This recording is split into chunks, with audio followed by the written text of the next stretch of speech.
Welcome to my organization and reboxing video for burncycle. We will be adding all of the currently available content to the base game box with the exception of the playmat and the lore book. So let's get started with the cards.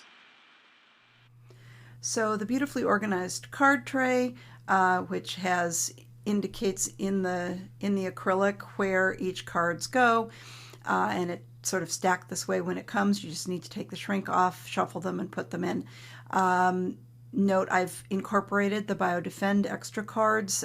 No need to keep those separate. They just go in for regular gameplay.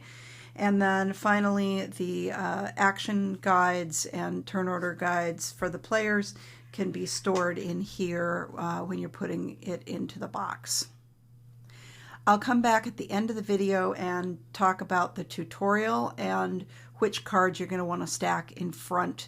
They don't come in that order in the game, so you will need to sort of pre-front load it if you want to have the card draw experience as part of the tutorial.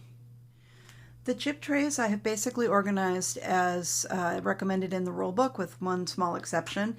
We've got the cash chips, the terminal chips, all of the guard, security captain chips, the CEO chips are these red ones. Notice I've incorporated BioDefend. And here is the corporation turn order marker. I just sort of put that with the corporation stuff, and then the guard levels. The only exception I'm making is I'm putting my destroyed wall chips into this tray, which is sort of corporation map security chips that you need.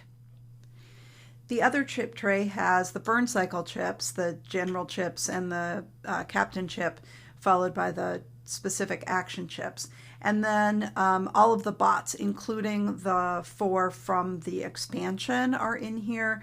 And I've alphabetized them, which just shows you what a dork I am. But you can sort of just put them in by color, by whatever pleases you. But I figured it'd be easier to find them if I just had them in an order. For the dice trays, I have one that has all of the action dice in it. One that has the gear dice, and you're going to want to organize these by number. I mean, clearly you can just hunt and peck for them if you want to, but because when the gear comes up on an equipment card, you're going to be wanting to find the die by number rather than by anything else. It's useful to just have them in the tray like this. And note that I've added the extras that come with BioDefend to this tray as well. And then finally, I have sort of the odds and ends, which is all of the network setup stuff, including the pings, and I put the red beads that need to be for tracking stuff because they're used for setup, and then the dice you roll for the burncycle, for lock picking, for surveillance, and then the 2 specific bot chips that come into play if you're using specific bots go into this sort of extra dice tray. So for loading the room neoprene tray, basically you're going to want to put your pegs into these handy dandy little holders. I have put the control pegs, which are blue, and the door pegs in this one side, and then the 4 bot color pegs on the other side. And then on the left-hand side here, you have space for the entryway tile in that small well there, and space for the stairwell tile here. And then all of the sort of 6 square tiles, executive office, etc., fit into that. And then finally, the sort of 8 square rectangles are going to be able to fit there, overlapping that side. And then on this side, you're going to want to put the small squares, the 2x2s, and then the 3x3s into there. And then this, the lobby tile, it's not the lobby, it's the cube farm that has the little cutout, fits there. And then you're going to have your big stuff that will drape across the top. This extra big one that comes with BioDefend fits very nicely into that, and the other big ones fit there, like so, or, you know, some assortment of that kind of idea. And then finally, the control mat is going to fit on top of this tray. So in the bottom of the box, there are these wells that really don't have a specific purpose. You could put the pegs in them, but you have those really cool little holders that are much better for getting them onto the table. I have chosen to put the blue objective beads down here, and for now I have the surveillance beads in these as well. These could easily fit in this well as well, but I'm sort of putting the draw bag in there.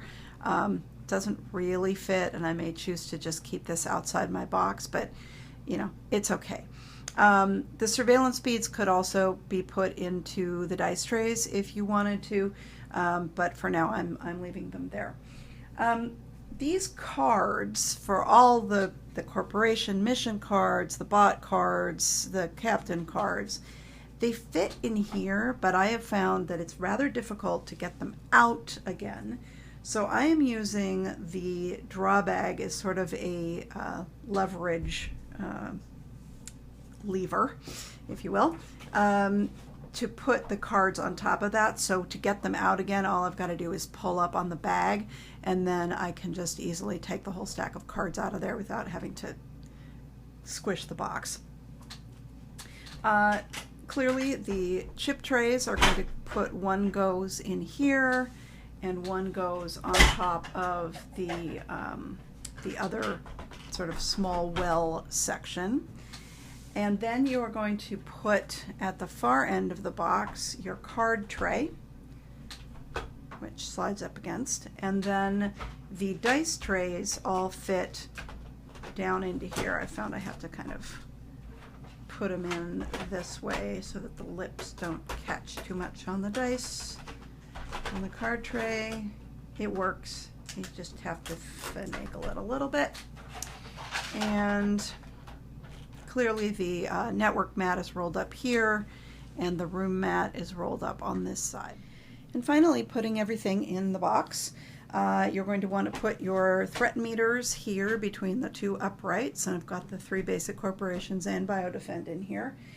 The neoprene tray that we've loaded comes and sits on the side of these 2 uprights in the insert.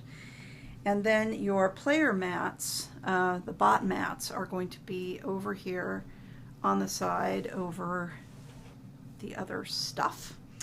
And you want to not get it all the way to the edge of the box if you have the Brass Mag Minis, because the Brass Mag Minis tray fits in over the top of the uprights in the insert and over the top of the bot mats very nicely onto that side of the box. And then finally you have your rule books, which you're kind of at your limit here on the box at the moment, but they do sort of, if you splay them out, you're going to get a tiny bit of lid lift, but they fit in on the top, and then you can put the lid on. So if you're using the Learn to Play guide, which I highly recommend to learn how to play Burncycle, as it steps you through, it shows you the actions in the shaded areas here that you're taking for the first few turns of the game. It's going to detail which cards you're going to draw and which bots you're going to use and all of those sorts of things in the rulebook, and you can just read it from here. But if you want the tactile experience of drawing the cards, I'm going to outline how to stack your card tray so that you will have the items that you need in the order that you need them for the tutorial. You will need the Operation Mega Market Sweep mission card. You'll need Crucible as your security captain. You will need Bite and Access as your bots, and Bit as your command module. For the guards, you're going to want 4 level 1 guards stacked in this order. At the front will be a hamster, followed by a walker, followed by a bulldog, followed by another hamster. So if you put those there and draw them from the front, those will come out in the order dictated in the... And for the cards, you will need the following. In the Learn to Play guide, you will need this network card, Network Power Grid Systems. And if you're playing the continuation PDF, you will need to add Optimized Terminal Cache Power Grid to the front of your terminal deck. And for network cards, in the basic, the first two should be Cookies, level 2 green, followed by Shipping Manifest, level 2 blue. And if you are doing the PDF, you're going to need a bunch more. You're going to need Shift Guard Schedule, 1 purple, Source Code, 2 blue, Security Room Override, 3 purple, Administrative Privileges, 3 green, Dark Web Access Hub, 1 purple, Driver Update, 3 blue, and Internet of Walls, 2 purple. And if you put those in that order at the front of your network card stack, that will give you what you need. For keypads, you will need them in this order. Bunch of physical and a shock, 3 dice and whatever that symbol is, blue, 3 green across the top, 2 eyeballs on the second row is the easiest thing to look for there, eyeballs and a shock, and then the shock and 2 eyeballs in the middle row with physical across the top. And that is for both the in the Learn to Play guide and then going on to the PDF. So you won't use all of those just in the Learn to Play guide. For imperatives, you will need 3 at the front. You will need Remote Jammer, followed by Troll Sequence, followed by Fast Fingers. You will just need 1 mod card, and you will only need this if you're playing the extended tutorial, and that is the Cannon Arm. That can go at the front of the mod deck.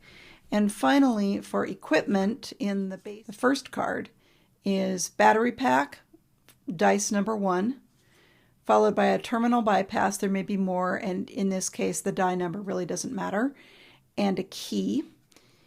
And then if you're going on to the extended play, you're going to want another key and Kung Fu Knower. And those can go at the front of your equipment stack. And that should be what you need to get Burncycle to the table. Enjoy. Power to the 404th.